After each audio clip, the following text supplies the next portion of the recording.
नमस्कार, मैं हूं आनंद श्रीवास्तव। आज हम जिस फिल्म का रिव्यू करने जा रहे हैं उसका नाम है फिल्म बेटा। आइए जानते हैं फिल्म बेटा की कहानी के बारे में। गाजीपुर का एक छोटा से गांव जहां पर रहता है मास्टर जी का परिवार। मास्टर जी का बहुत ही ज्यादा मान सम्मान है। खुशी की बात यह है कि मास्टर जी की वाइफ इस समय गर्भवती है। गांव वालों के कहने पर मास्टर साहब मुखिया का चुनाव लड़ते हैं। ये बात गांव के एक बाहुबली जो कि बहुत दबंग है उसको अखर जाती है। उसका नाम है भवानी सिंह। वो अपने सामने किसी भी तरह की चुनौती को खड़ा नहीं होने देना चाहता है। वो गांव आकर मास्टर साहब का बड़ी बेरहमी से गांव वालों के सामने और उनकी गर्भवती पत्नी के सामने कत्ल कर देता है।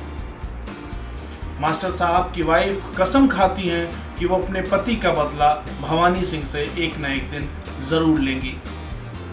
घटनाक्रम ऐसे बदलता है।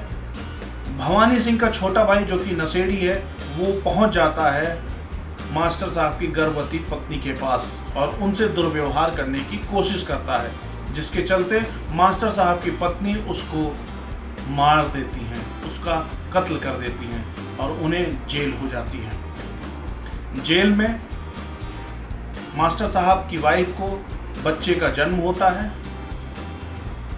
वो उस बच्चे को अपने भाई के पास जो कि शहर में रहते हैं उनके पास चुपके से भेज देता है। बेटा शहर में अपने मामा के साथ बड़ा होता है जिसका नाम सूरज रखते हैं, जिसका किरदार दिनेश लाल यादव जी ने निभाया है। ये इस फिल्म का नायक भी है। वो लड़का बड़ा होता है। मास्टर साहब की वाइफ जेल से रिहा होती हैं, वो अपने बच्चे के पास आती हैं।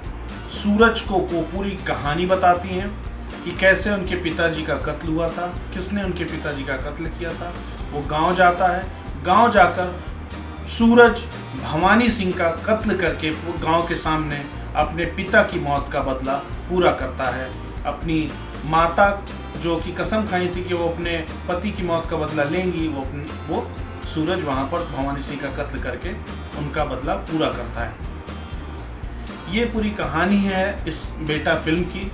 साथ ही साथ इस कहानी में एक लाइन और चलती है, प्रेम कहानी है। जो सूरज को शहर में रहने वाली एक लड़की किरण से प्यार हो जाता है। बाद में वो किरण जो लड़की रहती है वो भवानी सिंह की ही बेटी निकलती है। इसकी कहानी बहुत ही दिलचस्प है, बहुत ही खूबसूरत से लिखी गई है।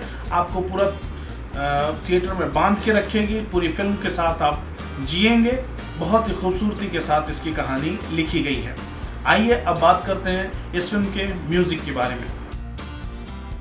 फिल्म का संगीत दिया है ओम झा जी ने। इस फिल्म में कुल मिलाकर 8 गाने हैं। इन गीतों को लिखा है श्याम देहाती जी ने और प्यारे लाल जी ने। 8 गाने ज़बरदस्त हैं। सबसे बड़ी बात है कि ये थोड़ा लीक से हटकर है, हिंदी फिल्मों के गानों से इंस्पायर्ड हैं। आपको एक बहुत ही बेहतरीन फील देंगे, ताजगी भरा फील देंगे। और इसमें आइटम नंबर भी है, रोमांटिक नंबर भी है, सोलो डांस भी है, इंट्रो सॉन्ग भी है, सब कुछ है। इनके 8 गानों में सब कुछ आपको मिलेगा जो आप गानों से चाहते हैं। जितना आपको इंटरटेनमेंट चाहिए इन 8 गानों से आपको भरपूर इंटरटेनमेंट मिलेगा। ये थी संगीत की बात। आइए जानते हैं इसमें अदाकारी की बात। कैसी रही एक्टिंग? इस फिल्म में मैं मुख्यतः 3 पात्रों के बारे में आपको बताऊंगा कि उनकी एक्टिंग कैसी रही। सबसे पहले सूरज के बारे में, जो कि इस फिल्म का मुख्य पात्र है, नायक है, जिसका किरदार निभाया है दिनेश लाल यादव निरहुआ जी ने। दिनेश लाल यादव निरहुआ जी सुपरस्टार हैं, आप सब जानते हैं। उनकी एक्टिंग के तो पूरी जहां कायल है। उन्होंने जैसे हमेशा की तरह इस फिल्म में भी, बेटा फिल्म में भी उन्होंने ज़बरदस्त एक्टिंग की है और बहुत ही खूबसूरती से सूरज का पात्र को जिया है। इमोशन हो, ड्रामा हो, मार धाड़ हो, मोहब्बत हो, उन्होंने सब कुछ बहुत ही खूबसूरती ढंग से किया है और सूरज के पात्र को जीवंत कर दिया है। मैं दूसरे पात्र की बात करना चाहूँगा, वो है भवानी सिंह का पात्र। भवानी सिंह के पात्र को जिया है, भवानी सिंह के पात्र को निभाया है अशोक समर्थ जी ने। अशोक समर्थ जी ने बहुत ही दमदार अभिनय का परिचय दिया है। उनकी आवाज़, उनका अंदाज, उनका एक्सप्रेशन, सब कुछ भवानी सिंह के किरदार को एकदम रौबदार बनाता है। उनसे लोग सचमुच खौफ खा सकते हैं। अब मैं बात करने जा रहा हूँ तीसरे पात्र की, वो है किरण का, जो इस फिल्म की नायिका है। इस फिल्म की नायिका किरण, जिनका किरदार निभाया है आम्रपाली दुबे जी ने। वो बेहद ही खूबसूरत एक्ट्रेस है, उन्होंने बड़ी खूबसूरती से इस पात्र को जिया है। ये थी एक्टिंग की बात। अब आइए हम बात करते हैं निर्देशन की।